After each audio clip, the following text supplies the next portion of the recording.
Hello my dear students, welcome back to my YouTube channel SSDL math point. আমি Srikanta sir চলে এসেছি আজকে তোমাদের পর্ষদে যে টেস্ট পেপারে অঙ্কের প্রশ্ন উত্তর সমাধান পর্ব চলছিল, আজকে তার 7 নম্বর স্কুল, পেজ নম্বর 396। তাই এখানে সোনারপুর বিদ্যাপীঠ HS স্কুলের অঙ্কের প্রশ্নপত্র রয়েছে, তার 1 নম্বর ও 2 নম্বর প্রশ্নের ডিটেলস সমাধান আজকে আমরা দেখে নেব। তা যারা আমার এই চ্যানেলে নতুন ভিউয়ার্স রয়েছে, তাদের প্রতি আমার রিকোয়েস্ট, তোমরা অতি অবশ্যই পাশে থাকা বেল আইকনে প্রেস করে সাবস্ক্রিপশনের মাধ্যমে আমার চ্যানেলের সঙ্গে খুব তাড়াতাড়ি যুক্ত হয়ে যাও।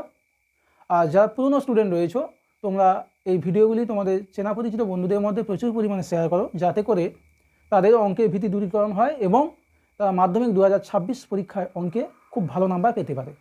তা চলো বেশি কথা না বাড়িয়ে আজকে অঙ্কের ফেরা যাক। প্রথমে একের দাগে যে একের কোশ্চেনটা রয়েছে, বলেছে a-2x² + 2x + 3 = 0। এই সমীকরণটি দ্বিঘাত হবে না, তার শর্ত কি? দেখো এখানে দ্বিঘাত বলতে ঘাতটা কোথায় রয়েছে? x², এর ঘাতটা 2। এই বেটাকে যদি আমরা তাড়াতে পারি তাহলে কিন্তু এটা দ্বিঘাত থাকবে না। তাই এটাকে আমরা তাড়াবো কীভাবে? এই x² যে সহগ রয়েছে a-2, এটাকে যদি আমরা 0 বানিয়ে ফেলতে পারি, তাহলে 0-র সঙ্গে x² গুণ করা মানে 0 হয়ে যাচ্ছে। তখন কিন্তু এই x² টার্মটা ভ্যানিশ, পড়ে থাকছে শুধু x আর কনস্ট্যান্ট, অর্থাৎ রৈখিক সমীকরণ হয়ে যাবে। সুতরাং এই সমীকরণটি দ্বিঘাত হবে না যদি a-2 = 0 বা a = 2। তাহলে দেখো চারটে অপশানের মধ্যে সঠিক উত্তর চলে আসছে অপশান ডি। অপশান ডি হয়ে যাচ্ছে তোমাদের সঠিক উত্তর। এবার আমি 2-এর প্রশ্নে যাব। 2-এর প্রশ্নে বলেছে চক্রবৃদ্ধি সুদের পর্ব 6 মাস, তাহলে 2500 টাকার বার্ষিক 12% হার চক্রবৃদ্ধি সুদে 1 বছরের সুদ কত হবে? আগে কি কি রয়েছে সেগুলো আমি সুন্দরভাবে লিপিবদ্ধ করি।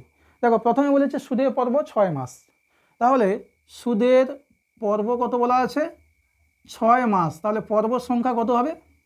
দেখো 12 মাসে 1 বছর, 6 মাস অন্তর হলে 1 বছরে আমরা দুটো পর্ব পাবো। তাহলে পর্ব হচ্ছে এভাবে লিখতে পারি 12/6। কেন 6 মাস অন্তর পর্ব? 12/6 = 2। সুদের হারটা দেওয়া রয়েছে r% = 12%, পির মানটা দেওয়া আছে 2500 টাকা। জানতে চেয়েছে কি যে চক্রবৃদ্ধি সুদ কত। এবার দেখো আমরা তো সমূল চক্রবৃদ্ধি জানি। সমূল চক্রবৃদ্ধির সূত্র কি? সমূল চক্রবৃদ্ধির সূত্র হয় p × 1 + r/100 whole to the power n। এবার এখান থেকে যদি আমরা আসলটা বাদ দিয়ে দিই তাহলে কী পাবো? এটা চক্রবৃদ্ধি সুদ। সুতরাং আমরা বাদ দেবো -p। ঠিক আছে, এবার এক্ষেত্রে যেহেতু পর্ব দেওয়া আছে, ওই সূত্রটাকে একটু রিঅ্যারেঞ্জ করতে হবে। কী হবে? দেখো সূত্রটা চলে আসছে p × 1 + r/2। কেন? পর্ব সংখ্যা 2 রয়েছে, তাহলে r এর জায়গায় চেঞ্জ হলো r/2, নিচে যেমন 100 ছিল তেমন থাকলো, আর n এর জায়গায় হয়ে যাবে 2n - p। তাহলে দেখো কোথায় কোথায় চেঞ্জেস আমাদের মনে রাখতে হবে। সুদের হারটাকে পর্ব সংখ্যা দিয়ে ভাগ করব, আর সময়টা যা থাকবে তাকে কিন্তু আমরা পর্ব দিয়ে গুণ করব, যেহেতু এখানে পর্ব রয়েছে 2। আর সময়টা এখানে মেনশান করা হয়নি, সময় n = কিন্তু 1 বছর বলা আছে। এবার মানগুলো বসাবো, উত্তরটা ফটাফট পেয়ে যাব। তা দেখো p = হচ্ছে 2500, 1 + r এর ভ্যালু রয়েছে 12/2 বাই হচ্ছে 100, তার হোল স্কোয়ার চলে আসছে। কেন? n এর মানটা 1, আর -p বলতে 2500। এবার দেখো কী আসছে? 2500, 2 × 6 = 12, আবার কাটাকুটি করলে 2 × 3 = 6, 2 × 5 = 100। তাহলে পড়ে থাকছে বেটা 1 + 3/50 স্কোয়ার, 2 × 1 = 2 -2500। তাহলে পেয়ে যাচ্ছি কি? আমরা পেয়ে যাচ্ছি 2500 × 50, 1 গুণ করলে 50 আর 3 যোগ করলে 53, 53/50 স্কোয়ার -2500।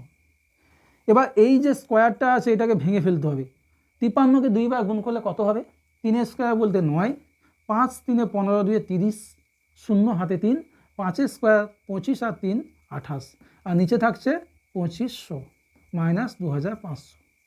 তাহলে দেখো 2500 কাটাকুটি হয়ে গেল, 2809 থেকে 2500 অর্থাৎ 2500 বাদ গেলে পড়ে থাকছে 309। তাহলে বেটা সঠিক উত্তর চলে আসছে দেখো চারটে অপশানের মধ্যে অপশান ডি, এটা হচ্ছে সঠিক উত্তর। ঠিক আছে, এবার আমরা একের দাগে 3 অঙ্কটা দেখে নেব। কি রয়েছে দেখো, মানের ঊর্ধ্বক্রমে সাজানো রয়েছে 11, 12, 14, 18, x+4, 30, 32, 35, 41, এগুলোকে মানের ঊর্ধ্বক্রমে সাজানো আছে সেটা বলা আছে। আর কি, এই রাশিতত্ত্বে মধ্যমা হচ্ছে 24, তাহলে x এর মান কত? দেখো, মধ্যমা নির্ণয় করতে গেলে প্রথমে আমাদের কি করতে হয়, যে রাশিগুলিকে মানে ঊর্ধ্বক্রমে সাজিয়ে নিতে হয়, তাই ক্ষেত্রে সেটা করা আছে।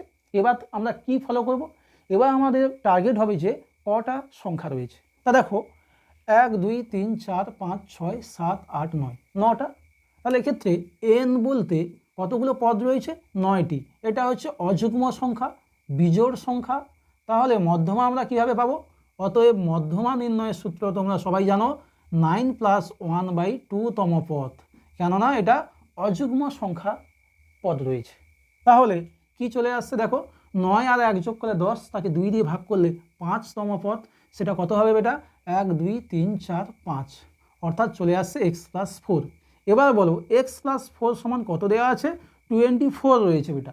তাহলে এখান থেকে আমরা পেয়ে যাচ্ছি x = 24 - 4 = 20। তাহলে দেখে নিই কত নম্বর অপশান আছে এটা, এটাও আসছে অপশান ডি। ঠিক আছে, এবার আমরা একের দাগে 4 অঙ্কটা দেখে নেব। কি রয়েছে? ও কেন্দ্রীয় বৃত্তের ব্যাসার্ধের দৈর্ঘ্য 5 সেন্টিমিটার, ও বিন্দু থেকে 13 সেন্টিমিটার দূরে একটি বিন্দু পি হতে বৃত্তটির ওপর স্পর্শক আঁকা হলে তার দৈর্ঘ্য কত হবে? তা দেখো কী বলেছে, আগে ছবিটা ভালো করে ক্লিয়ার করে নিই। যে একটা বৃত্ত রয়েছে, সেই বৃত্তের কেন্দ্র বলেছে ও, এবার এখান থেকে 13 সেন্টিমিটার দূরে একটা বিন্দু রয়েছে পি, সেই পি থেকে অঙ্কিত স্পর্শক আমি ধরে নিচ্ছি এপি। তাহলে এই এপির দৈর্ঘ্যটা কত? তার জন্য আমাদের অঙ্কন করতে হবে ও এ। এবার দেখো ও এ বলতে বৃত্তের ব্যাসার্ধ সেটা কত রয়েছে? 5 সেন্টিমিটার। এবার একটু বলি যে এপি আর ও এর মধ্যে সম্পর্ক কি? দুটি লাইন কিভাবে আছে? এপি আর ও এ লম্বভাবে আছে, কেননা বৃত্তে কোনো বিন্দুতে স্পর্শক আর স্পর্শ বিন্দুগামী ব্যাসার্ধ পরস্পর লম্ব। সুতরাং এই যে এ কোণটা, এটা হচ্ছে 90 ডিগ্রি। তাহলে বেটা ওপি কি হয়ে যাবে? 90 ডিগ্রি উল্টো দিকে যে বাহুটা থাকে সেটা হচ্ছে অতিভুজ। সুতরাং ওপি হয়ে যাচ্ছে অতিভুজ, আর এই দুটোর মধ্যে যে কোনো একটা লম্ব হলে অপরটা ভূমি হয়ে যাবে, তাই না? তাহলে এক্ষেত্রে পিথাগোরাসের উপপাদ্য যদি আমরা কাজে লাগাই, কি পাবো বেটা? এপি স্কোয়ার প্লাস ও এস স্কোয়ার সমান বেটা ওপি স্কোয়ার। মানগুলো বসিয়ে দিই। এপির মানটা জানতে চেয়েছে এপি স্কোয়ার, ও এ বলতে বেটা 5, 5 স্কোয়ার, ওপি বলতে রয়েছে 13, 13 স্কোয়ার। তাহলে এপি স্কোয়ার সমান বেটা 13 স্কোয়ার বলতে 169, আর প্লাস 5 স্কোয়ার থেকে আমরা ওপারে পাবো -5 স্কোয়ার অর্থাৎ 25 সমান 144। তাহলে বেটা এপি সমান হয়ে যাচ্ছে √144 সমান 12। সুতরাং যে স্পর্শকটা আঁকা হয়েছে বেটা তার দৈর্ঘ্য কত? এপি স্পর্শকের দৈর্ঘ্য হচ্ছে 12 সেন্টিমিটার। আর কত নম্বর অপশান এখানে পেয়ে যাচ্ছি আমরা? Option C.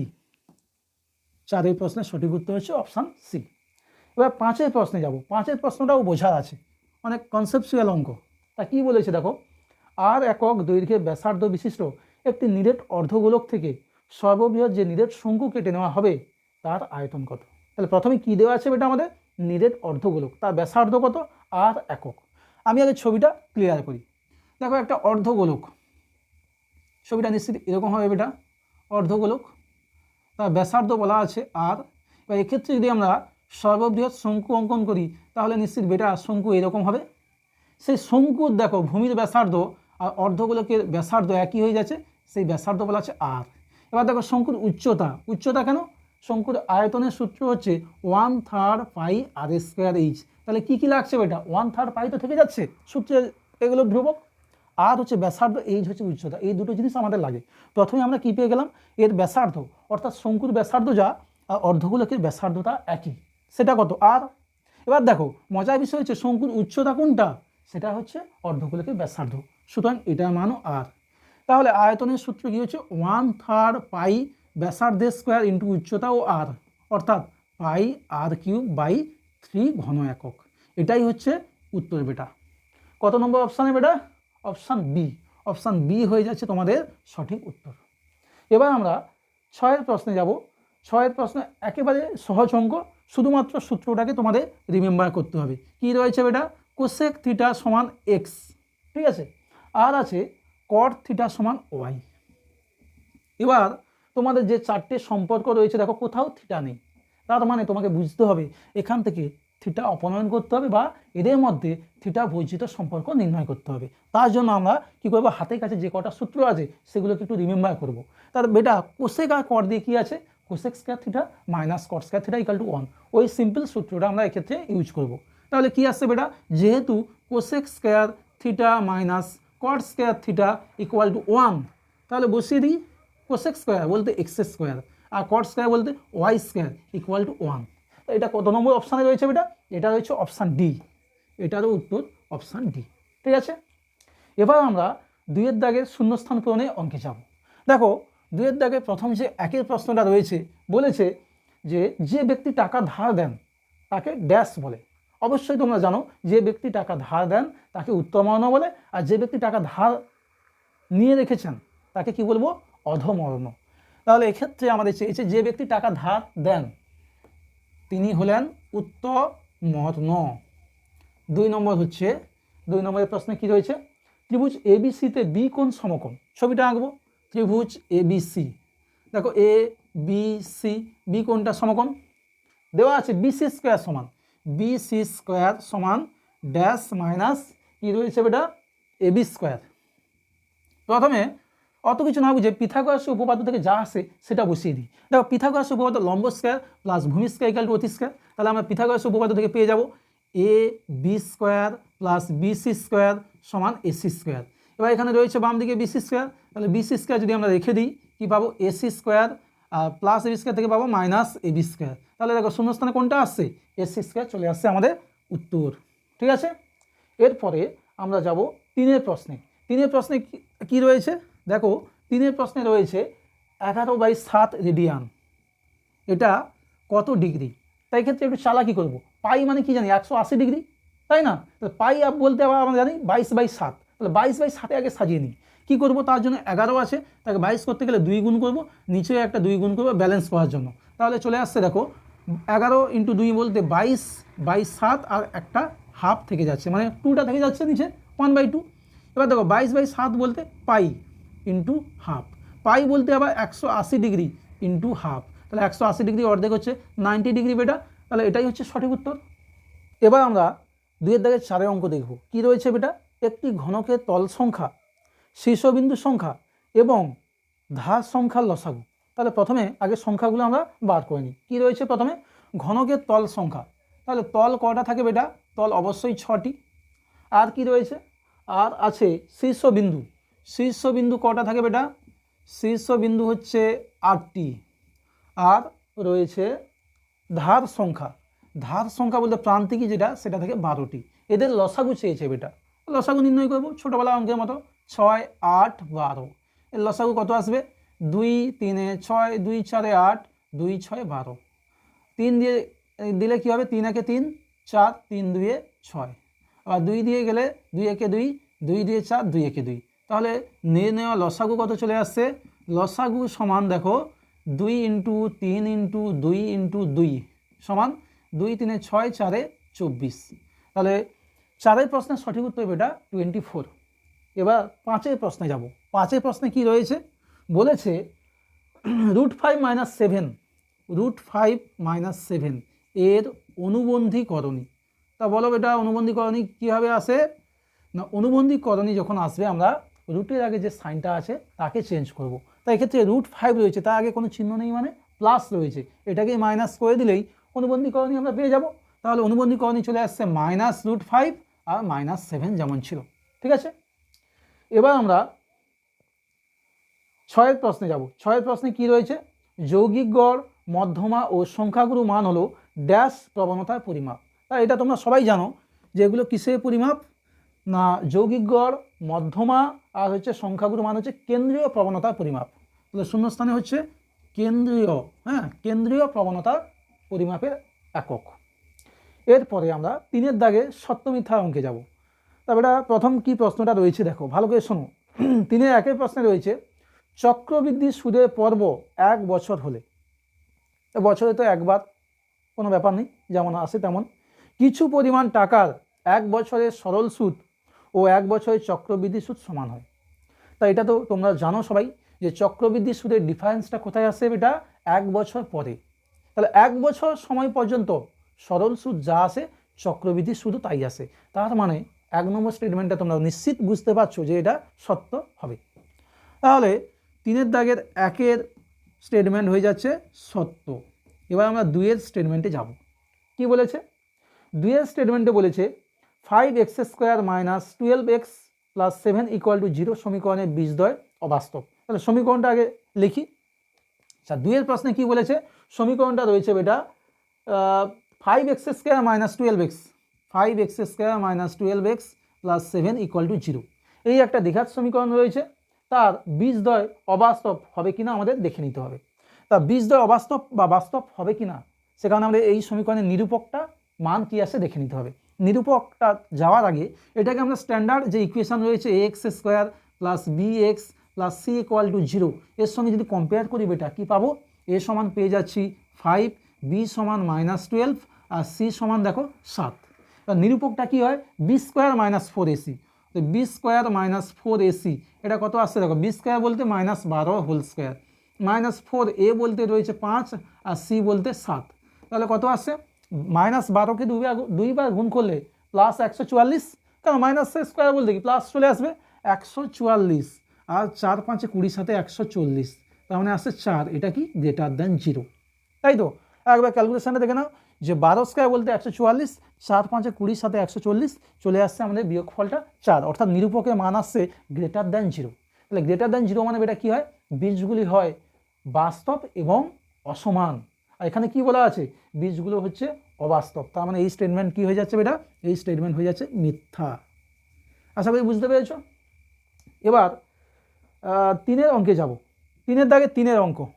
তা 3-এর দাগে 3-এর অঙ্কটা দেখে নাও কি বলেছে, যে দুটি নির্দিষ্ট বিন্দুগামী বৃত্তের সংখ্যা ও সরলরেখার সংখ্যার অন্তরফল 1। ভালো করে সংখ্যাটা আগে, যে স্টেটমেন্টটা দেওয়া আছে আগে বোঝো। দুটি নির্দিষ্ট বিন্দুগামী বৃত্ত, দেখো 3টি অসমরেখ বিন্দু দিয়ে আমরা একটি মাত্র বৃত্ত অঙ্কন করতে পারি, কিন্তু যদি তোমার হাতে 2টি বিন্দু থাকে তাহলে তুমি সেই 2টি বিন্দুগামী অসংখ্য বৃত্ত তুমি কল্পনা করতে পারবে, মানে অঙ্কন করতে পারবে। তাহলে দেখো প্রথম যে সংখ্যাটা বৃত্তের সংখ্যা সেটা কি নির্দিষ্ট 2টি বিন্দু দিয়ে, সেটা আমাদের হাতে অসংখ্য রয়েছে, তাকে আমরা গণিতের ভাষায় লিখি কি ইনফিনিটি চিহ্ন। হ্যাঁ, এবার সেখান থেকে কি বলেছে? বাদ দিতে হবে 2টি নির্দিষ্ট বিন্দুগামী সরলরেখার সংখ্যা। আর 2টি নির্দিষ্ট বিন্দু দিয়ে একটি মাত্র আমরা সরলরেখা পাই, তাহলে সরলরেখার সংখ্যা হচ্ছে 1। এবার দেখো ইনফিনিটি থেকে 1 বাদ দিচ্ছি, অসীম সংখ্যক কিছু রয়েছে সেখান থেকে একটা তুমি বাদ দিচ্ছ। এটা কেমন বলো তো? সমুদ্রে জলের পরিমাণ তো অনেক, সেখান থেকে তুমি যদি 1 বালতি জল তুলে নাও সেটা অনেক উপেক্ষণীয় বা নেগলেজেবল বা নেগলেক্ট করা যায় সেটাকে। তাহলে অসীম থেকে তুমি 1 যদি বাদ দাও তাহলে কিন্তু সেই অসীম সংখ্যক থেকে যাবে। তার মানে এটা চলে আসছে কি, এটা সমান কিন্তু আমরা ইনফিনিটি লিখতে পারি। আর এখানে কি বলা আছে? এখানে বলা আছে অন্তরফল 1। তার মানে এই স্টেটমেন্টও আমরা পেয়ে যাচ্ছি মিথ্যা বেটা, এটাও মিথ্যা। এবার আমরা 4-এর প্রশ্নে যাব। 4-এর প্রশ্নে কি রয়েছে? tan × 45 ডিগ্রি সমান 1। তা দেখো 4-এর প্রশ্নে রয়েছে tan × 45 ডিগ্রি সমান 1। বা এটা তোমরা খুব আনন্দে বলে দেবে tan 45 ডিগ্রি মান তো 1, সত্য। কিন্তু না বেটা, ভালো করে দেখো tan × 45। আচ্ছা, tan শুধু লেখা যায়? এটা ইনভ্যালিড কনসেপ্ট। শুধু tan লেখা যায় না, তার পাশে একটা অ্যাঙ্গেল অবশ্যই থাকবে। যদি এখানে গুণ চিহ্নটা না থাকতো, শুধু tan 45 কেন tan 30 থাকতো, তাহলে সেটা আগে মানা যেত। কিন্তু এক্ষেত্রে প্রথম দেখো tan × এটা একটা অসঙ্গতি রয়েছে, তার মানে এই স্টেটমেন্টটা কখনোই সত্য হতে পারে না। তার মানে বেটা হয়ে যাচ্ছে মিথ্যা। এবার আসছি কত অঙ্ক দেখো বেটা, 5-এর অঙ্ক। 5-এর অঙ্কে কি বলেছে? বলেছে ভালো করে মন দিয়ে শোনো, যে কোনো তথ্যের অনেকগুলি পর্যবেক্ষণের সর্বোচ্চ পরিসংখ্যা সমান হলে সেই তথ্যকে বহুভূইষ্ঠক তথ্য বলে। তা এর প্রসঙ্গে আমি একটু বলে দিই, যদি কোনো তথ্যের একটি মাত্র সংখ্যাগুরু মান থাকে তাহলে আমরা বেটা কি বলি? আমরা বলি ইউনিমোডাল বা এক সংখ্যাগুরু মান রয়েছে। আর যদি 2টি থাকে দ্বিভূইষ্ঠক তথ্য বা বায়োমোডাল, 4টে থাকলে টেট্রামোডাল। আর যদি বেশি থাকে তখন আমরা কি বলবো? মাল্টিমোডাল বা বহুভূইষ্ঠক তথ্য। এক্ষেত্রে তাই বলা আছে, যদি বেশি সংখ্যক যেহেতু রয়েছে সর্বোচ্চ পর্যবেক্ষণ সংখ্যা, তাহলে সেই তথ্যকে আমরা বলবো বহুভূইষ্ঠক তথ্য। তার মানে এই স্টেটমেন্টটা কিন্তু এটা সত্য রয়েছে। এটা কি সত্য। এবার 6-এর প্রশ্নে যাব, 3-এর দাগের শেষ প্রশ্ন। কি বলেছে? তিনের দাগের 6 প্রশ্নে রয়েছে ঘনকের ধার ও তল সংখ্যার সমষ্টি হতে শীর্ষবিন্দু ও কর্ণের সমষ্টি বিয়োগ করলে বিয়োগফল 6 হবে। আগে কি কি দেখো, ঘনকের ধার আর তল, তাহলে একদিকে থাকছে ধার আর একদিকে কত বেটা তল, সেখান থেকে বাদ দিতে বলেছে কি রয়েছে শীর্ষবিন্দু আর কর্ণ, আমি শর্টে লিখছি শীর্ষবিন্দু আর কর্ণ। এবার দেখো ধার কটা থাকে, ধার বলতে প্রান্তে কি সেটা থাকে 12টা, তল হচ্ছে 6টা, বিয়োগ দাও শীর্ষবিন্দু কটা, শীর্ষবিন্দু নিশ্চিতভাবে 8টা, আর কর্ণ তোমরা জানো 4টে। তাহলে 12 + 6 8 × 4 = 12 প্লাস 12 - 12 ক্যান্সেল হয়ে গেলে 6। এখানে কিন্তু রয়েছে স্টেটমেন্টে দেখো 6 রয়েছে, তার মানে এই স্টেটমেন্টটা হয়ে যাচ্ছে বেটা সত্য। ঠিক আছে, আশা করি অঙ্কগুলো তোমরা খুব ভালোভাবে বুঝতে পারছো, যা যা কনসেপ্ট ছিল আমি ক্লিয়ার করে দিচ্ছি। অবশ্যই ভিডিওটি ভালো লাগলে লাইক, কমেন্ট, শেয়ার এবং নতুন হলে অবশ্যই চ্যানেলের সঙ্গে যুক্ত হয়ে যাও। এবার আমরা 4 দাগের 2 নম্বর যে প্রশ্নগুলো রয়েছে তার ডিটেলস সমাধানে যাব। প্রথমে একের যে অঙ্কটা রয়েছে 4 দাগের, বলেছে বার্ষিক A/5% সরল সুদের হারে, বার্ষিক A/5% সরল সুদের হারে, আর কি রয়েছে না A² টাকার A/3, A² টাকার A/3 বছরের সূত্রটা কত বলা আছে, সুদ বলা আছে A³/60। তা প্রথমে আমরা সূত্রটা নির্ণয় করে নিই। সুদের সূত্র কি বেটা PTR/100, P বলতে আসল কত টাকা রয়েছে A², T বলতে টাইম, টাইম রয়েছে A/3 ইন্টু আর বলতে সুদের হারটা রয়েছে A/5, আর নিচে নিয়মে কিন্তু একটা 180। তাহলে এখান থেকে আমরা কি পাচ্ছি এটা দেখো A⁴ আর নিচে থাকছে 100 × 300 আর 5 1500 টাকা। প্রশ্ন অনুযায়ী এটা সমান কত বলা আছে বেটা, বলা আছে A⁴/1500 সমান সূত্রটা দেওয়া আছে কত, সুদ দেওয়া আছে A³/60, A³/60। তাহলে দুদিক থেকে A³ ক্যান্সেল হলে এখানে 4টে A তো একটা A পড়ে থাকছে, ওদিকে গেলে দেখো 1500/60, 0 ক্যান্সেল, 6 2 12, 6 5 30। তাহলে কত চলে আসছে বেটা, এর ভ্যালু চলে আসছে 25। এটাই হচ্ছে সঠিক উত্তর। এবার আমরা 2 অঙ্কে যাব। 2 অঙ্কে কি বলেছে, 4 দাগের 2 অঙ্কে বলেছে ABC 3 জনের মূলধন অনুপাত 4:7:9, বি যদি 3500 টাকা লাভ করে তাহলে ব্যবসায় মোট কত লাভ হয়েছিল। আমি প্রথমে ধরে নিচ্ছি, ধরি ব্যবসায় মোট লাভ X টাকা, ধরি ব্যবসায় মোট লাভ হচ্ছে X টাকা। A, B ও C এর মূলধনের অনুপাত কত আছে বেটা, মূলধনের অনুপাত আছে 4:7:9। অতএব বি এর লাভটা বেটা কত হবে, টোটাল লাভ হচ্ছে x ইন্টু বির জন্য আসবে 7/7 আর 4 যোগ করো 11 আর 9 20, অর্থাৎ আনুপাতিক সমষ্টি, সেটা কত বলা আছে 3500 টাকা। তাহলে x সমান বেটা পেয়ে যাচ্ছি 3500, 7/20 থেকে আমরা পেয়ে যাব 20/7, 7 5 35, 500, 20 আর 500 গুণ করলে 10,000, তাই তো 2 5 10 আর 3টে 0, 10,000। তাহলে আমাদের যেটা চেয়েছে এটা কি, ব্যবসায় মোট লাভ কত, পূর্ণবাক্যে লিখবে যে ব্যবসায় মোট লাভ হচ্ছে 10,000 টাকা। এবার পরের অঙ্কে যাব। 3 অঙ্কে কি বলেছে দেখো, 3 অঙ্কটা একটু বোঝার আছে।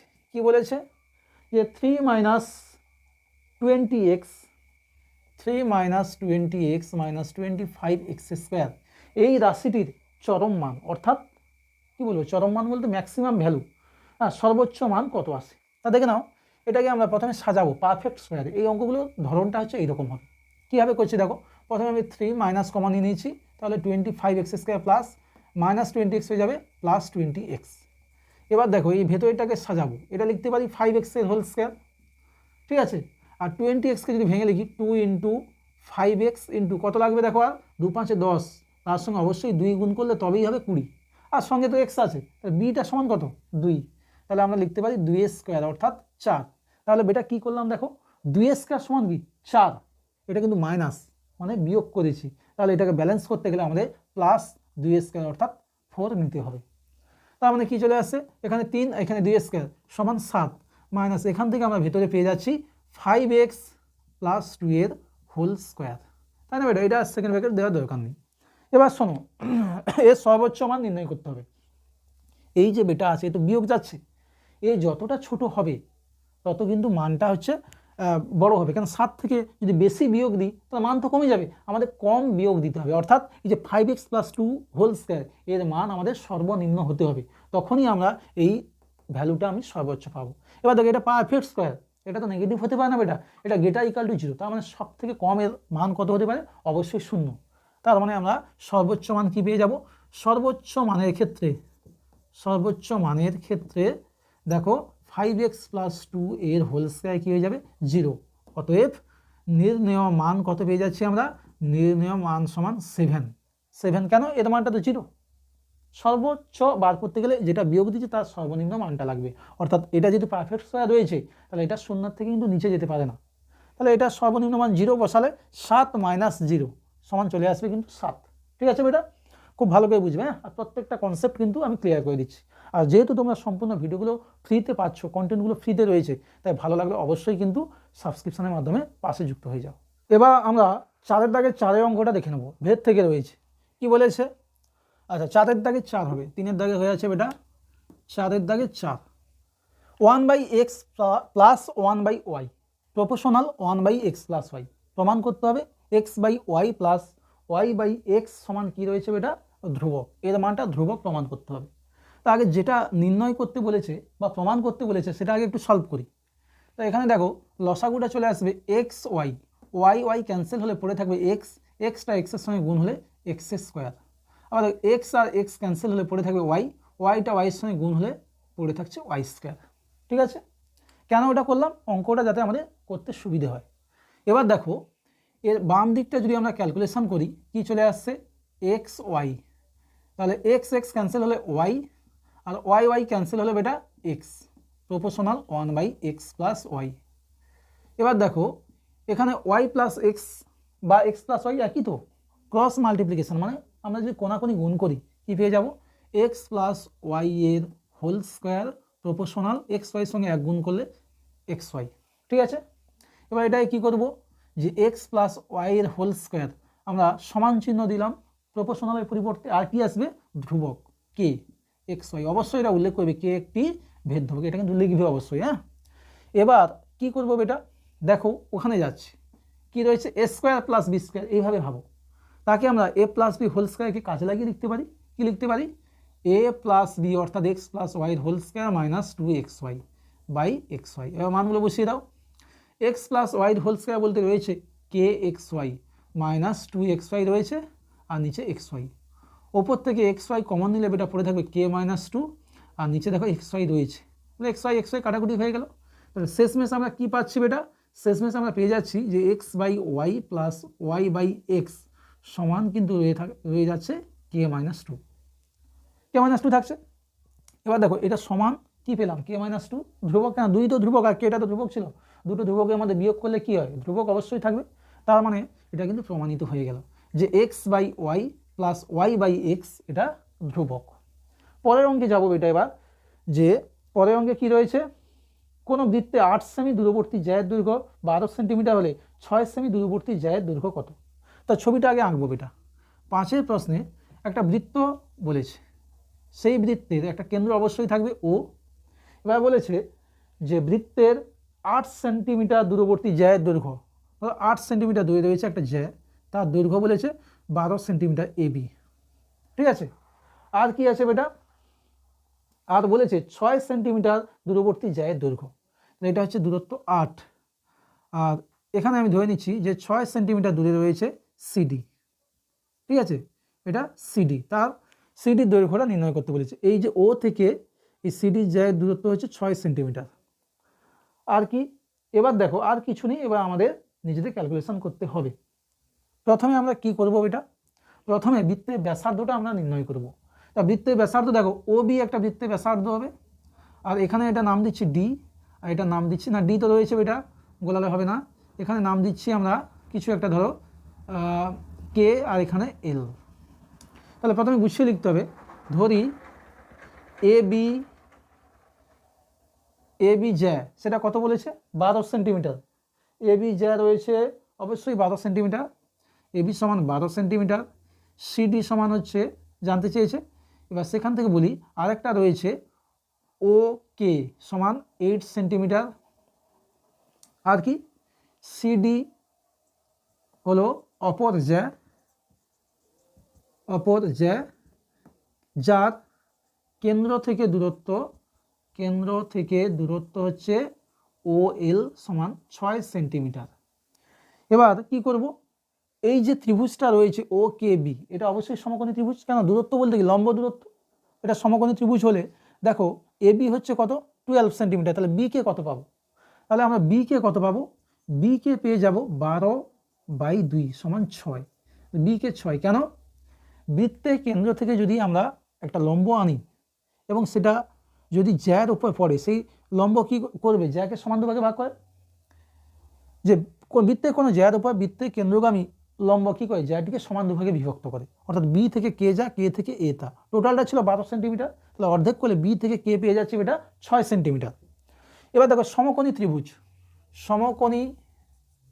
ত্রিভুজ ও কে বি থেকে পাই কি পাবো, এটা আমরা পেয়ে যাচ্ছি পিথাগোরাস উপপাদ্য, লম্ব স্কয়ার, এটা যদি লম্ব নিই এটা ভূমি আর এটা অতিভুজ, তাহলে বি কে স্কয়ার প্লাস বি কে বলতে লম্ব ভাবতে পারো বা ভূমি, তাহলে আর কি থাকছে ও কে স্কয়ার সমান অতিভুজ হচ্ছে ও বি স্কয়ার, বা বি কে বলতে 6 স্কয়ার, ও কে বলতে 8 স্কয়ার সমান ও বি স্কয়ার, বা ও বি স্কয়ার সমান 6 স্কয়ার বলে 36 আর 8 স্কয়ার বলে 64, যোগ করলে 100, এটা আমরা লিখতে পারি 10 স্কয়ার।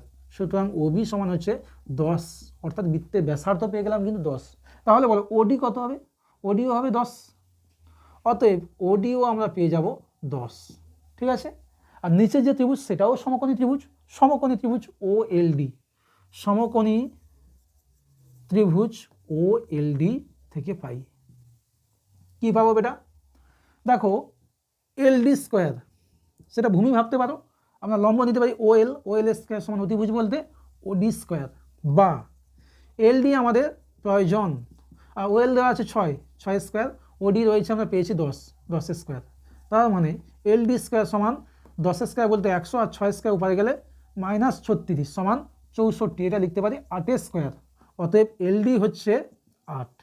এবার দেখো এই যে বৃত্তের কেন্দ্র থেকে লম্ব অঙ্কন করা হয়েছে সেটা সিডি যাকে সমান দুভাগে ভাগ করেছে, অর্থাৎ এল থেকে ডি যা, এল থেকে সি তা, তাহলে এল ডি যদি 8 হয় সিএলও কত হবে 8 হওয়া উচিত, তার মানে টোটাল সিডি কত হবে, অতএব সিডি সমান 2 × 8 অর্থাৎ 16 সেন্টিমিটার। তাহলে বেটা তোমাদের 4-এর দাগে 5-এর প্রশ্নের উত্তরটা কত হয়ে যাচ্ছে, 5-এর প্রশ্নের উত্তর হচ্ছে যে অপর যে জায়গাটা ছিল সিডি আমরা ধরে নিয়েছিলাম সেটা হচ্ছে 16 সেন্টিমিটার। এবার আমরা 4-এর দাগে 6 অঙ্কটা দেখে নেব। 6 অঙ্কটা কিন্তু খুব গুরুত্বপূর্ণ অঙ্ক, এমন অনেক বোঝার আছে, অবশ্যই কিন্তু অঙ্কটা ভালো লাগলে কমেন্ট করে জানিও। তো দেখো প্রথমে লজিকটা বুঝে নিই, রয়েছে একটা ত্রিভুজ এবিসি, সেখানে বলেছি কি এসি হচ্ছে 8 সেন্টিমিটার, এবি হচ্ছে 16 সেন্টিমিটার, আর সি কোণটা যা এক্ষেত্রে এ কোণটা তা, ঠিক আছে। জানতে চেয়েছে বিডি এর দৈর্ঘ্য কত। প্রথমে এই চিত্র থেকে আমাদের এ কোণ, এই যে টোটাল এ কোণটার মান আমরা দেখে নিই, এই ছবিটা কেন সদৃশ্যতার সঙ্গে অনেকটা রিলেটেড আছে, সেই কারণে কিন্তু ওই দিকে হাঁটছে। এবার দেখো সাপোজ ধরি কোণ ডিসিএ সমান এক্স ডিগ্রি, তাহলে বেটা এটা যেহেতু 90 ডিগ্রি রয়েছে, এটা এক্স, তাহলে এই কোণটা কত হয়ে যাবে বেটা, এটা 90 ডিগ্রি মাইনাস এক্স হবে। তাহলে আমরা পেয়ে যাচ্ছি কোণ হচ্ছে ডিএসি সমান 90 ডিগ্রি মাইনাস এক্স। আবার দেখো এই সি কোণটা যদি এক্স হয় তার সঙ্গে এটা সমান, তাহলে এটাও চলে আসছে এক্স ডিগ্রি, এবং কোণ বিএডি সমান এক্স ডিগ্রি। তাহলে বলো তো বেটা কোণ বিএসি কত হবে, বিএসি অর্থাৎ এই যে টোটাল এ কোণটা এটা হচ্ছে এক্স, এটা 90 ডিগ্রি মাইনাস এক্স, যোগ করলে কত হচ্ছে x degree plus 90 degree minus x, total চলে আসছে দেখো প্লাস মাইনাস এক্স কেটে গেলে চলে আসছে 90 ডিগ্রি। অর্থাৎ ত্রিভুজ এবিসি এর এ কোণটা হচ্ছে সমকোণ, সেই সমকোণের সমকৌণিক বিন্দু থেকে অতিভুজের উপর একটা লম্ব অঙ্কন করা হয়েছে, এডি লম্ব। কেন অতিভুজ, সমকোণের বিপরীত বাহুটা অতিভুজ, তার মানে এক্ষেত্রে সদৃশ্যতার সূত্রটাকে আমরা কাজে লাগাবো, সূত্র নয় উপপাদ্য, যে এই যে দুটো ত্রিভুজ পাশাপাশি উৎপন্ন হয়েছে তারা পরস্পরের সদৃশ। এটা একটু গুছিয়ে লিখবো। কি লিখবো? যেহেতু সমকোণী ত্রিভুজ এ বি সি এর এ বিন্দু থেকে বিসি বাহুর উপর এডি লম্ব, তাহলে কি পাচ্ছি আমরা? তাহলে পেয়ে যাচ্ছি যে দুটো ত্রিভুজ রয়েছে, ত্রিভুজ এ বি ডি সদৃশ ত্রিভুজ এ সি ডি, পরস্পর সদৃশ। আর সদৃশ হলে আমরা কি জানি? একটা অনুপাত চলে আসে, অনুরূপ বাহুগুলো অনুপাত সমান। অতএব অনুরূপ বাহু কি করে পাবো? তার আগে এই যে ছবিটা, যদি অনুরূপ বাহু পেতে অসুবিধা হয় আমি ছবিটাকে একবার আঁকছি। কীভাবে দেখো, প্রথমে দুটো ত্রিভুজ পরপর আঁকবো, নামকরণগুলো একটু পরে দিচ্ছি, কোনটায় কি নামকরণ হবে। এর ডি কোণ 90, এরও ডি কোণ 90 ডিগ্রি। এর দেখো এ কোণ এক্স, এর ক্ষেত্রে দেখো সি কোণ, আর বাকি যে কোণটা এটা তো 90 ডিগ্রি মাইনাস এক্স, বি কোণ, এরও হয়ে যাচ্ছে 90 ডিগ্রি মাইনাস এ, বলতে এটা চলে আসছে এ কোণ। ঠিক আছে, তাহলে এসিডি আর হচ্ছে এবিডি। অনুপাতগুলো কি আসছে দেখো, অনুপাত আসছে আমরা যদি এবি নিই, এবি বাই কি চলে আসছে দেখো, এবি বাই এসি, একই দিকের বাহু, এডি বাই সিডি, আর চলে আসছে beta BD by AD, BD by AD. বা আচ্ছা, এক্ষেত্রে একটু উল্লেখ করে দিই, এবি বাই এসি, এবি কত হয়েছে 16 আর এসি 8, এটা সমান কি? যদি আমরা এই দুটো নিই, এবি বাই এসি সমান বিডি বাই এডি, এবার মানগুলো বসিয়ে দিই। এবি বলতে কত রয়েছে 16 আর এসি বলতে রয়েছে 8, বিডি বাই এডি, তাহলে আমরা কি পেয়ে যাচ্ছি এখান থেকে পেয়ে যাচ্ছি বিডি সমান 16 বাই 8 ইন্টু এডি সমান দেখো 2AD চলে আসছে, তাই তো বেটা? বিডি সমান 2AD। এবার যেহেতু আমাদের কি নির্ণয় করতে, বিডি, তাহলে আমরা ত্রিভুজ এবিডি নিচ্ছি। ত্রিভুজ এবিডি থেকে পাই, এটাও সমকোণী ত্রিভুজ, তাহলে কী পেয়ে যাবো বেটা? এডি স্কোয়ার, লম্ব স্কোয়ার, ভূমি বলতে বিডি, বিডি স্কোয়ার সমান অতিভুজ বলতে এবি স্কোয়ার। এবার দেখো এডি স্কোয়ার, আমি এডি স্কোয়ারটা থাক, বিডি বলতে কি জানি 2AD, তাহলে বিডি স্কোয়ার বলতে 2AD এর হোল স্কোয়ার সমান এবি স্কোয়ার, এবির মান কত হয়েছে 16 স্কোয়ার। দেখো এখানে 1 নম্বর ইউজিং, এটা 1 নম্বর দিলাম, এই বেটাকে কাজে লাগাতে হবে। ঠিক আছে, এবার কি আসছে যে এডি স্কোয়ার, আর এখানে 4টে বেরিয়ে আসছে, 2 স্কোয়ার বলে 4টে এডি স্কোয়ার, আর এখানে আসছে 16 স্কোয়ার বলে 256, তাহলে 5টা এডি স্কোয়ার সমান চলে আসছে 256, বা এডি স্কোয়ার সমান 256 বাই 5, বা এডি সমান দেখো √ভাগ 256 বাই 5 সমান রুট বলতে এটা চলে আসছে 16 আর এটা √5। কার মান পেলাম? এডি। চেয়েছে কি বেটা? বিডি। অতএব বিডি সমান কত বেটা? 2 ইন্টু এডি, এখানে তো অলরেডি বার করা আছে 1 নম্বরে, 2 ইন্টু এডি বলতে 16 বাই √5 সমান 32 বাই √5। এবার √5টা যদি আমরা কলনী নিরসন করি, উপরে √5 গুণ করবো, নিচে √5 গুণ করবো, তার মানে চলে আসছে 32 √5 আর নিচে √5 ইন্টু √5, তাহলে 32 √5, নিচে √5কে দুটো গুণ করলে 5 পেয়ে যাব। তার মানে বেটা যে বিডির দৈর্ঘ্য চেয়েছিল সেটা উত্তর আমরা কত পেলাম? সেটা পেয়ে গেলাম 32 √5 বাই 5। ঠিক আছে, অঙ্কটা কিন্তু অনেক কনসেপচুয়াল অঙ্ক, অনেক বোঝার আছে। অবশ্যই ভালো লাগলে লজিকগুলো কমেন্ট বক্সে জানিয়ে কেমন লাগলো, এবং নতুন হলে কিন্তু সাবস্ক্রাইব করে যুক্ত হয়ে যাও। এবার আমরা 4 দাগের 7 অঙ্কটা দেখে নেব। কী রয়েছে দেখো, বোর্ডে লেখা রয়েছে sin two the power 6 theta plus cos two the power 6 theta plus 3 sin square theta cos square theta মান কত? প্রথমে এগুলোকে আমরা সূত্রের সাহায্যে বানিয়ে নেব। কি দেখো, এটাকে আমরা লিখতে পারি sin স্কয়ার থিটার হোল কিউব, এটা লিখতে পারি cos স্কয়ার থিটার হোল কিউব প্লাস এ কিউব প্লাস বি কিউব হয়ে গেল 3 ইন্টু, দেখো এ বি হয় তো A B into A plus B, তাহলে sign square theta cos square theta যেমন আছে থাক, আর এর সঙ্গে কিছু নেই মানে 1 রয়েছে, 1-এর পরিবর্তে আমরা কি লিখতে পারি? Sine square theta plus cos square theta, কারণ এটা তো সূত্রে রয়েছে না যে sine square theta plus cos square theta সমান। তাহলে কেমন আসছে দেখো, A cube plus B cube plus 3ab into A plus B, তার মানে কেমন আসছে? সূত্রটা কী হবে? এ প্লাস বির হোল কিউব, অর্থাৎ sine square theta plus cos square থিটার হোল কিউব। ভেতরের মানটা দেখো 1 হবে, সূত্র তো sign square theta plus cos square theta 1 হয়, 1-এর কিউব, আর 1-এর কিউব সমান 1। এবার আমরা 7-এর অঙ্ক দেখলাম, 8-এর অঙ্কে যাব। 8-এর অঙ্কে কী বলেছে দেখো, 8-এর অঙ্কে বলেছে এ বি সি ডি ই এর গড় এম, যেহেতু এ বি সি ডি ই এর গড় এম, তাহলে কি পাবো বেটা না এইগুলো যোগফল অর্থাৎ A plus B plus C plus D plus E কটা রয়েছে 5টা, মানে বাই 5 সমান এম। এটা 1 নম্বর দিয়ে রাখলাম। কাদের গড় নির্ণয় করতে বলেছে? এ প্লাস কে, প্রত্যেকটার সঙ্গে কে যোগ রয়েছে আগে, অতএব এ প্লাস কে, বি প্লাস কে, সি প্লাস কে, ডি প্লাস কে, ই প্লাস কে এর গড় কী হবে? সবগুলো যোগ করবো আগে, যোগ করে 5টা রয়েছে 5 দিয়ে ভাগ, A plus K plus B plus K plus C plus K plus D plus K plus E plus K by 5। এবার দেখো A B C D E এগুলোকে আলাদা করছি, A plus B plus C plus D plus E by 5 এটা লিখতে পারি। আর দেখো কটা কে রয়েছে, প্রত্যেকটার জন্য একটা করে 1 2 3 4 5, 5 কে বাই 5, 5 দিয়ে দুটোকে সেপারেট করে দিচ্ছে না, তাহলে 5 5 ক্যান্সেল হলো। আর এটার মান দেখো 1 নম্বর থেকে পেয়ে যাবে, এ বি সি ডি ই এর গড় সমান কত এম প্লাস কে পড়ে থাকছে ইউজিং 1, 1 নম্বর থেকে পাই। তাহলে আমরা যে গড়টা নির্ণয় করতে বলেছিল কি পেলাম, এম প্লাস কে বা কে প্লাস এম। এবার আসছি 9 অঙ্কে। 9 অঙ্কে কি বলেছে? 9 অঙ্কে বলেছে ত্রিভুজের একটি কোণ 55 ডিগ্রি, ত্রিভুজের একটি কোণ 55 ডিগ্রি। আচ্ছা, আর কি আছে?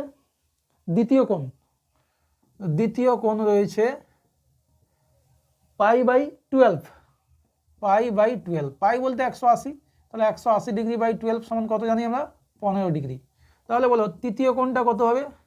তৃতীয় কোণটা চলে আসছে, তিনটে কোণের সমষ্টি 180, তাহলে 180 থেকে এই দুটোকে যোগ করে বাদ দিতে হবে, একটা 55 আর একটা 15, 55 15 যোগ করলে কত হয় 70 ডিগ্রি, তাহলে 180 ডিগ্রি মাইনাস 70 ডিগ্রি সমান 110 ডিগ্রি। এবার চেয়েছে কি ডিগ্রিতে নয়, এটা চেয়েছে বৃত্তীয় মান, এটা রয়েছে ষষ্ঠিক পদ্ধতিতে। বৃত্তীয় মানে গেলে কী করবো, সমান 110 ইন্টু পাই বাই 180 দিয়ে গুণ করতে হয়, রেডিয়ান। একটা 0 ক্যান্সেল হয়ে গেল, তাহলে 11 পাই বাই 18 রেডিয়ান। ঠিক আছে, এরপরে আমরা 10 অঙ্কে যাব। 10 অঙ্কে কী বলেছে? 10 অঙ্কে বলেছে যে 6 সেমি বাহু বিশিষ্ট একটি ঘনকাকৃতি বাক্সের সর্ববৃহৎ যে গোলকটি দেখা যাবে তার ঘনফল। তাই একটা ঘনকের মতো আছে, ছবিটা আগে আঁকবো। এবং একটা সাপোজ এরকম একটা ঘনকের মতো স্ট্রাকচার রয়েছে, সেখানে ঘনকের প্রত্যেকটা বাহু বলেছে 6 সেন্টিমিটার করে। এখান থেকে আমাদের কি নির্ণয় করতে হবে? সর্ববৃহৎ যে গোলক, গোলকটা নিশ্চিত এইরকম হবে, তাই তো? তাহলে গোলকের ব্যাস হয়ে যাচ্ছে দেখো এই যে ঘনকটা রয়েছে তার বাহুর দৈর্ঘ্য, তাহলে ব্যাসার্ধ হবে কি 6 অর্ধেক অর্থাৎ কত 3। তা কী লিখবো যে গোলকের ব্যাসার্ধ সমান হবে 6/2 সমান 3 সেন্টিমিটার। অতএব গোলকের আয়তন আমরা কী পেয়ে যাব? আয়তনের সূত্র আমরা জানি 4/3 পাই আর কিউব, বলতে ব্যাসার্ধের কিউব কত 3-এর কিউব, ঘন সেন্টিমিটার বা সেমি কিউব।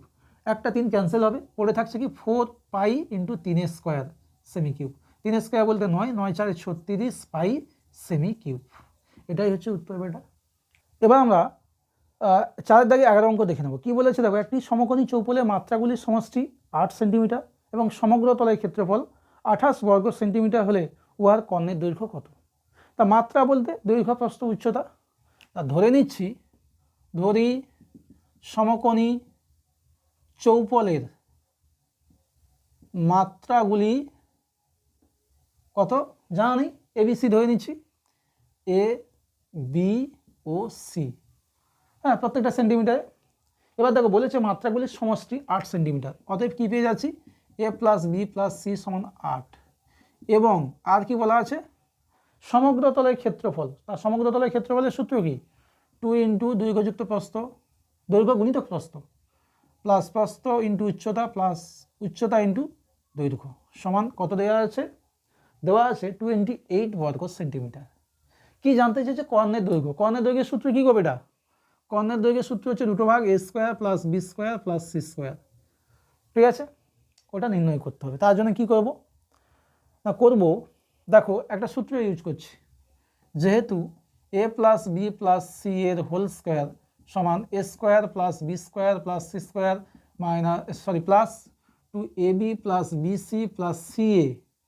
তাহলে এখান থেকে আমরা কি পেয়ে যাব, পেয়ে যাচ্ছি A square plus B square plus C square সমান, এই বেটাকে রেখে দিলাম, আর পড়ে থাকছে কি A plus B plus C এর হোল স্কোয়ার, আর প্লাসটা থেকে আমরা কি পাবো, বাম দিকে পেয়ে যাবো -2ab plus BC plus CA, তাই তো।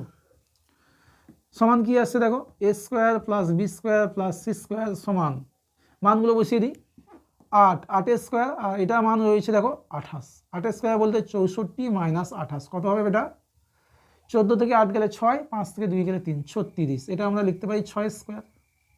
তাহলে স্কোয়ারটা বাম দিকে গেলে কী হয়, রুট হয়, আবার রুটটা ডান দিকে গেলে স্কোয়ার হয়, রুটো ভাগ A square plus B square plus C square সমান কী হবে, 6 হবে। তাহলে আমাদের যেটা রিকোয়ারমেন্ট ছিল কি, যে উহার কর্ণের দৈর্ঘ্য কত হবে, 6 সেন্টিমিটার, পূর্ণবাক্যে কিন্তু সেন্টেন্সটা লিখবে যেটা বলেছে আর কি। এবার শেষ অঙ্ক, এই পর্বে একেবারে লাস্ট অঙ্কে চলে এসেছি আমরা, 7 দাগের 12 অঙ্ক। ঠিক আছে, অঙ্কটা ভালো করে বুঝতে হবে। কি ছবিটা রয়েছে দেখো, একটা ছবি আঁকা রয়েছে, একটা বৃত্ত রয়েছে, সেই বৃত্তের বহিস্থ একটা বিন্দু রয়েছে এ, সেই এ বিন্দু থেকে স্পর্শক টানা হয়েছে এইভাবে, এ বি আর এসি। আবার এখানে আরেকটা স্পর্শক আছে পি কিউ, একটা স্পর্শক আছে পি কিউ। কি মান দেওয়া আছে, এবি সমান 6 সেন্টিমিটার, এবি সমান 6, আর আছে, আর কি দেওয়া আছে, আর দেওয়া নেই কিছু, জানতে চাইছে ত্রিভুজ এপি কিউ এর পরিসীমা। তা দেখো প্রথমে বলি, যেহেতু এবি সমান 6 সেন্টিমিটার, তাহলে এসি সমানও কি হয়ে যাবে, এসি সমান হয়ে যাবে 6 সেন্টিমিটার। কেন বেটা, বৃত্তের বহিস্থ কোনো বিন্দু থেকে যে দুটি স্পর্শক অঙ্কন করা যায় সেই দুটি স্পর্শকের দৈর্ঘ্য সমান হয়। আচ্ছা, এবার আমাদের চেয়েছে ত্রিভুজ এপি কিউ এর পরিসীমা, ত্রিভুজ এপি কিউ এর পরিসীমা, এই যে ত্রিভুজটা দেখতে পাচ্ছি তার পরিসীমা। তার আগে একটা কন্ডিশন আমরা বার করে নিই, যেহেতু পি ও কিউ বিন্দুদ্বয় বৃত্তের বহিস্থ, তাহলে আমরা যদি একটু ছোট করে ভাবি, যে পি থেকে মনে করো পিবি, আর এখানে অবশ্যই একটা বিন্দু আমি ধরে নিচ্ছি ডি পয়েন্ট, তাই তো, ডি পয়েন্টটা একটু উল্লেখ করব, স্পর্শ বিন্দু। আচ্ছা, এখানে একটু লিখে নিই, এখানে তোমরা নোট করে লিখবে, ধরি পি কিউ স্পর্শকের স্পর্শবিন্দু ডি, এটা একটু লিখে দেবে, এই যে গ্যাপটা এই গ্যাপে লিখে দেবে, এটা ধরে নিতে হবে। এবার যেহেতু দেখো পি থেকে বহিস্থ বিন্দু পিবি আর পিডি দুটো স্পর্শক আমরা ভাবতে পারি, সেই দুটো স্পর্শকের দৈর্ঘ্য কী হবে, সমান হবে। যেহেতু পি ও কিউ বিন্দুদ্বয় বৃত্তের বহিস্থ, তাহলে আমরা কী পেয়ে যাব, পিবি সমান পিডি। অনুরূপভাবে একই রকমভাবে কী পাবো, পেয়ে যাচ্ছি, দেখো কিউটা বহিস্থ ভাবো, তাহলে কিউ থেকে ডি যা হবে কিউ থেকে সিটা হবে, কিউ ডি সমান কিউ সি। এবার যেটা চেয়েছে আমরা যাবো ত্রিভুজ এপি কিউ এর পরিসীমা। ত্রিভুজের পরিসীমা বলতে কি বেটা, 3টে বাহুর সমষ্টি। 3টে বাহু কী কী রয়েছে, এপি রয়েছে, আর পি কিউ রয়েছে, আর এ কিউ রয়েছে। ঠিক আছে, এবার দেখো এপি যা আছে থাক, পি কিউকে আমরা ভেঙে লিখছি, পি থেকে ডি, ডি থেকে Q, P D plus D Q, আর এদিকে থাকছে এ কিউ। এবার দেখো এপির সঙ্গে পিডি, এবার এই পিডির পরিবর্তে আমরা কি লিখতে পারি, পিডি সমান দেখো পিবি, এটা 1 নম্বর দিলাম, এটা 2 নম্বর, তাহলে পিডির পরিবর্তে পিবি লিখছি, আর ডি কিউর পরিবর্তে আমরা কিউ সি লিখছি প্লাস এ কিউ।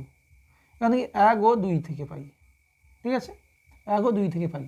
এপি আর পিবি যোগ করো, এপি আর পিবি যোগ করলে নিশ্চিত এবি পাবে, আর কিউ সি আর কিউ থেকে সি আর এ থেকে কিউ যোগ করলে পুরো এসি পেয়ে যাব। আবার দেখো এবির মান 6 সেন্টিমিটার, তাহলে এসি কত হবে, সেটাও 6 হবে, আগে থেকে আছে 6 + 6 সমান 12 সেন্টিমিটার। তার মানে দেখো কীভাবে সহজে অঙ্কটা হলো, যে ত্রিভুজ এপি কিউ যেটা ছিল তার কিন্তু পরিসীমা আমরা পেয়ে যাচ্ছি 12 সেন্টিমিটার। তাহলে এক্ষেত্রে আজকের পর্বে তোমরা স্কুল 7, পেজ নম্বর 396। স্কুলের নাম ছিল সোনারপুর বিদ্যাপীঠ এইচ স্কুল। এই স্কুলের 1 ও 2 নম্বর যে প্রশ্নপত্রগুলো ছিল তার সঠিক ও ডিটেলস এবং নিখুঁত সমাধান তোমরা পেয়ে গেলে। আশা করব তোমাদের প্রত্যেকটা অঙ্ক লজিক বোঝা গেছে এবং তোমরা এটাকে তোমাদের ভালো প্রিপারেশানের ক্ষেত্রে খুবই হেল্পফুল বলে মনে করবে। তা যারা এই চ্যানেলে নতুন রয়েছো, কমেন্ট বক্সে জানিও যে এই ভিডিওগুলি তোমাদের কাছে কতটা হেল্পফুল বা কেমন লাগলো তোমাদের ভিডিওটা। আর যদি ভালো লাগে তবে অবশ্যই সাবস্ক্রাইব করে পাশে থাকো, সঙ্গে থাকো। আর ভিডিওটা কেমন হলো অবশ্যই সেটা কিন্তু কমেন্ট বক্সে জানিও, কেননা তোমাদের কমেন্ট বক্স থেকে আমাদের অনেক ইন্সপিরেশান আসে, আমাদের কাজে অনেক আগ্রহ আসে। তাহলে নতুন দিনে আরও তোমাদের নতুন নতুন কন্টেন্ট আমি আনতে পারবো। অবশ্যই তোমাদের জন্য সাজেশান আসবে, সেটা নিয়ে কোনো দ্বিধাগ্রস্ত হবে না। কিন্তু এখন যা করার উচিত তাই করো, অর্থাৎ হাতের কাছে টেস্ট পেপার রয়েছে সেটা ভালো করে ফলো করো। তা সবাই ভালো থাকো, সুস্থ থাকো। পরবর্তী আবার একটা ভিডিও নিয়ে আমি হাজির হব, যেখানে তোমরা অবশ্যই স্কুল 8-এর 1 ও 2 নম্বর প্রশ্নপত্রের সমাধানগুলো নিখুঁতভাবে পাবে। আর যারা খুব করে রিকোয়েস্ট করেছিলে যে স্যার 1 নম্বর স্কুল থেকে আপনি কিছু কিছু লং কোশ্চেনও করান, তা আমি অবশ্যই সেগুলোকে জাস্টিফিকেশন করবো যে কোন কোশ্চেনগুলো তোমাদের করানোর দরকার আছে। আর না হলে তোমরা কমেন্ট বক্সে আমাকে জানাতে পারো যে কোন অঙ্কগুলো তোমাদের দরকার, তাহলে সেই অঙ্কের ক্লাস দেবো। নাহলে আমি নিজে থেকে ভেবে নেবো যে কোন অঙ্কগুলো তোমাদের পাঠ্যপুস্তকের বাইরে বা সেই কনসেপ্ট নেই, নতুন একটা কনসেপ্টের অঙ্ক, সেগুলো আমি আমার মতো করে তোমাদের ক্লাস দিয়ে যাবো, যাতে করে তোমাদের প্রিপারেশনটা খুব ভালো হয় এবং তোমরা মাধ্যমিক 2026 পরীক্ষা সেরাটা দিয়ে আসতে পারো নিজেদের। তা চলো আজকে এখানেই শেষ করছি, টাটা।